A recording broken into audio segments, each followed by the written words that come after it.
اعوذ باللہ من الشیطان الرجیم بسم اللہ الرحمن الرحیم ما كان لنبي ان يكون له اسرى حتى يسخن في الارض تريدون عرض الدنيا والله يريد الآخرة والله عزيز حكيم لولا كتاب من الله سبق لمسكم فيما أخذتم عذاب عظيم فكلوا مما غنمتم حلالا طيبا واتقوا الله إن الله غفور رحيم۔ یہ بات کسی نبی کے شایان شان نہیں ہے کہ اس کے پاس قیدی رہیں جب تک کہ وہ زمین میں دشمنوں کا خون اچھی طرح نہ بہا چکا ہو، جس سے ان کا روب پوری طرح ٹوٹ جائے۔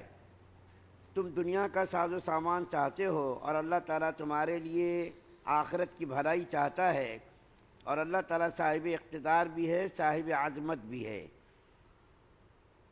اگر اللہ تعالیٰ کی طرف سے ایک لکھا ہوا حکم پہلے نہ آ چکا ہوتا تو جو راستہ تم نے اختیار کیا اس کی وجہ سے تم پر کوئی بڑی سزا آ جاتی۔ لہذا اب تم نے جو مال غنیمت میں حاصل کیا ہے اسے پاکیزہ حلال مال کے طور پر کھاؤ اور اللہ تعالیٰ سے ڈرتے رہو۔ یقیناً اللہ تعالیٰ بہت بخشنے والا اور بڑا مہربان ہے۔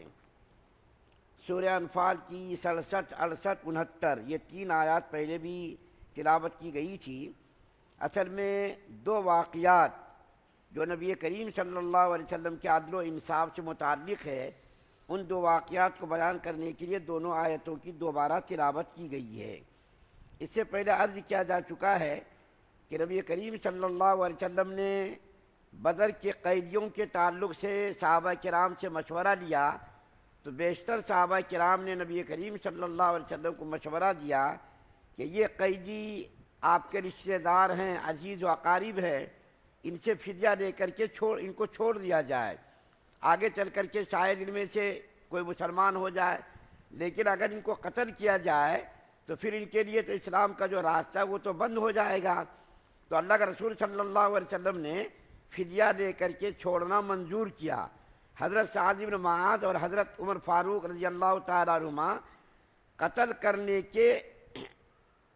کرنے کا مشورہ دے چکے تھے۔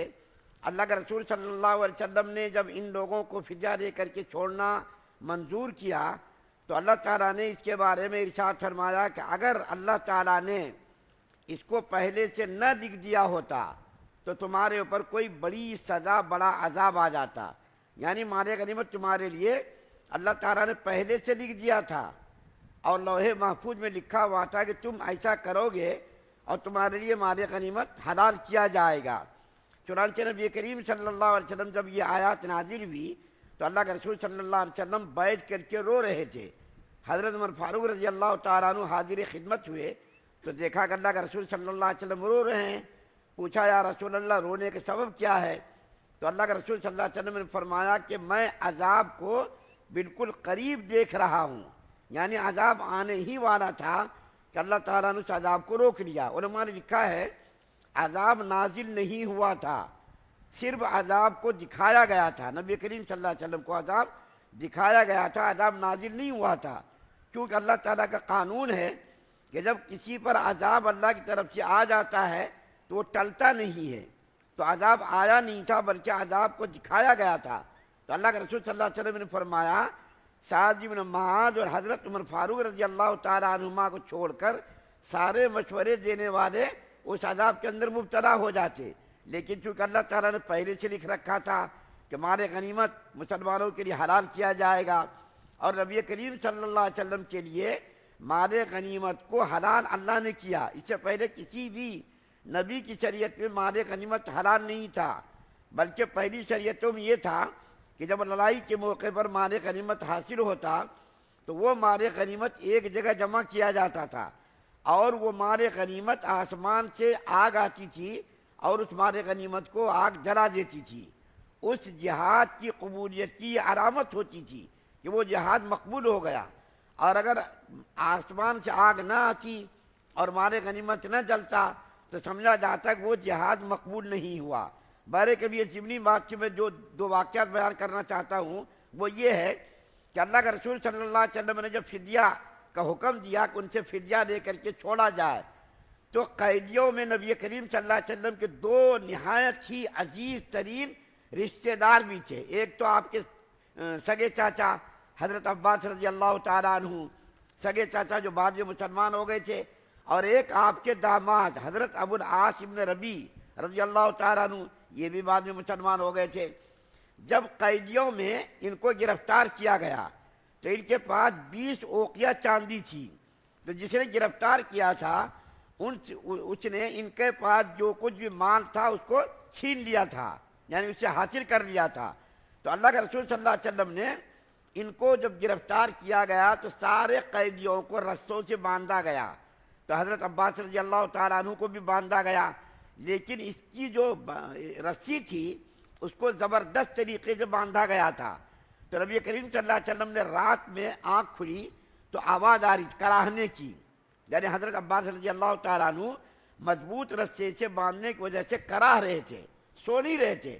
تو اللہ کے رسول صلی اللہ علیہ وسلم بیدار ہوئے تو حضرت عباس کے کراہنے کی آواز سن کر کے نبی کریم صلی اللہ علیہ وسلم بے چین اور بے قرار ہو گئے۔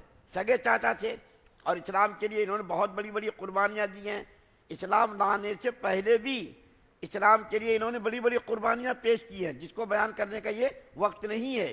تو حضرت عباس کے کراہنے کی آواز سن کر اللہ کے رسول صلی اللہ علیہ وسلم بے چین ہو گئے۔ انصار صحابہ کرام آئے، پوچھا یا رسول اللہ بے خوابی کی سب وجہ کیا ہے، کیوں آپ کی نیند اچاٹ ہو گئی ہے؟ تو اللہ کے رسول صلی اللہ علیہ وسلم نے فرمایا کہ میں کیسے سوؤں، میرے چچا رسوں میں بندھے ہوئے ہیں اور اس کے کراہنے کی آواز آ رہی ہے۔ تو صحابہ کرام نے کہا یا رسول اللہ ہم جا کر کے اس کے رسے کو ڈھیلا کر دیتے ہیں۔ تو اللہ کے رسول صلی اللہ علیہ وسلم نے فرمایا تمہاری جیسی مرضی ہو، میں تو نہیں کہہ سکتا، کیونکہ سارے قیدیوں کے رسوں سے باندھا گیا ہے۔ تو انصار نے جا کر کے حضرت عباس کے رسے کو ڈھیلا کر دیا۔ اس کے بعد جب فدیہ دینے کا نمبر آیا تو اللہ کے رسول صلی اللہ علیہ وسلم کا انصاف دیکھیے، یہ نہیں دیکھا یہ میرے سگے چاچا ہیں ان کو اسی طریقے چھوڑ دیا، یہ نہیں دیکھا، بلکہ اللہ کے رسول صلی اللہ علیہ وسلم نے فرمایا تم بھی فدیہ دے کر کے رہا اگر چاہتے ہو، تم بھی فدیہ دے کر کے رہا ہو جاؤ۔ تو انہوں نے کہا یا رسول اللہ میرے پاس تو کچھ ہے ہی نہیں، میرے پاس جو کچھ چاندی مال کی شکل میں تھی آپ کے ساتھیوں نے وہ چھین لیا، میں کہاں سے ادا کروں؟ تو اللہ کے رسول صلی اللہ علیہ وسلم انہوں نے کہا یا رسول اللہ وہ جو مال چھینا گیا میرے پاس جو چاندی تھی اسی کو فدیہ میں شامل کر لیا جائے۔ تو اللہ کے رسول صلی اللہ علیہ وسلم نے فرمایا نہیں نہیں نہیں نہیں، وہ جو تمہارے پاس مال تھا صحابہ نے چھینا وہ تو مال غنیمت میں شامل ہو گیا، اب تم فدیہ ادا کرو۔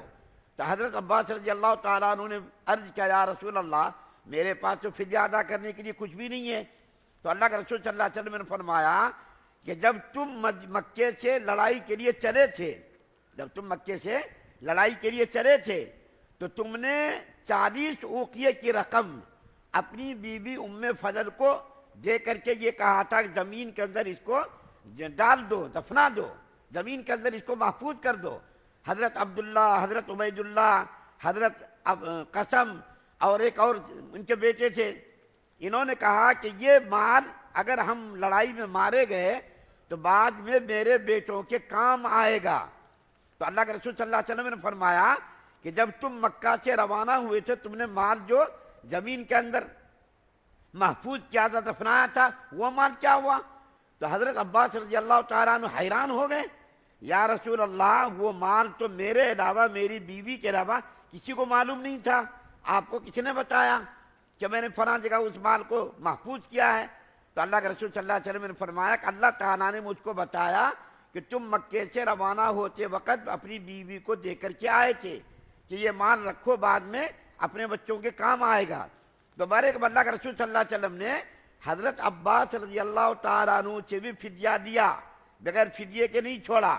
اس کے بعد ہمارے نبی صلی اللہ علیہ وسلم کے داماد حضرت ابو العاص رضی اللہ تعالیٰ عنہ جو حضرت زینب رضی اللہ تعالیٰ عنہ کے شوہر تھے، نبی کریم صلی اللہ علیہ وسلم کی 4 بیٹیاں تھیں، ان 4 بیٹیوں میں سب سے بڑی بیٹی کا نام حضرت زینب رضی اللہ تعالیٰ عنہ ہے۔ تو حضرت زینب رضی اللہ تعالیٰ عنہ ان کی جب شادی ہوئی تھی اور حضرت ابو العاص حضرت خدیجۃ الکبریٰ رضی اللہ تعالیٰ عنہ کے کون سے بھتیجے تھے، غالباً سگے بھتیجے، حضرت خدیجہ نے ان کو بیٹے کی طرح پالا تھا اور حضرت خدیجہ نے اسی سے اپنی بیٹی حضرت زینب کا نکاح کیا تھا۔ تو نکاح کے وقت حضرت خدیجہ الکبریٰ رضی اللہ تعالیٰ عنہ نے ایک قیمتی ہار اپنی بیٹی کو شادی کے موقع پر دیا تھا. تو جب فدیے کی باری آئی اور اللہ کے رسول صلی اللہ علیہ وسلم نے جب اعلان کیا کہ بغیر فدیے کے کوئی بھی رہا نہیں کیا جائے گا، تو حضرت زینب رضی اللہ تعالیٰ عنہ کو معلوم ہوا کہ میرا شوہر بھی قید میں ہے. تو حضرت زینب رضی اللہ تعالیٰ عنہ نے اپنی والدہ کی وہ یادگار ہار جو شادی کے موقع پر دیا گیا تھا، اپنے شوہر کی رہائی کے لیے وہ ہار بھیجا حضرت زینب نے. اللہ کے رسول صلی اللہ علیہ وسلم نے جب وہ ہار دیکھا تو حضرت خدیجہ الکبریٰ کی یاد تازہ ہو گئی اور آپ کی آنکھوں سے آنسو جاری ہو گئے اور نبی کریم صلی اللہ علیہ وسلم نہایت ہی آپ دیدہ ہو گئے، کیونکہ اسلامی تاریخ کی وہ عظیم الشان خاتون جس نے پورا مال، جان مال، تن دھن سب کچھ اسلام کے لیے قربان کر دیا تھا. اور اللہ کے رسول صلی اللہ علیہ وسلم ہمیشہ حضرت خدیجہ کو یاد کرتے تھے اور فرمایا کرتے تھے کہ جو احسان ہماری بیوی خدیجہ نے کیا ہے وہ احسان کسی اور دوسرے نے نہیں کیا. ہار دیکھ کر کے حضرت خدیجہ رضی اللہ تعالیٰ عنہا کی یاد تازہ ہو گئی اور فرمایا اللہ کے رسول صلی اللہ علیہ وسلم نے صحابہ کرام سے کہ اگر تم لوگوں کی رائے ہو، تم لوگوں کا مشورہ ہو تو یہ ہار حضرت زینب کو واپس کر دیا جائے، کیونکہ میری چہیتی بیوی حضرت خدیجہ الکبریٰ کی یادگار ہے وہ. اگر تم لوگ مشورہ دو تو بغیر فدیہ لیے حضرت ابو العاص کو رہا کر دیا جائے. صحابہ کرام نے کہا یا رسول اللہ آپ کی جیسی مرضی ہو، آپ اگر کرنا چاہیں تو کر دیجئے، ہم لوگ تیار ہیں.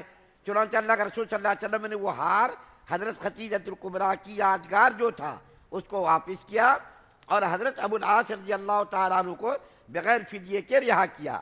اس موقع پر ایک اور بات بیان کرنا ضروری معلوم ہوتا، وہ یہ کہ اللہ کے رسول صلی اللہ علیہ وسلم نے تمام قیدیوں سے یکساں فدیہ نہیں لیا، یعنی سب سے برابر فدیہ نہیں لیا.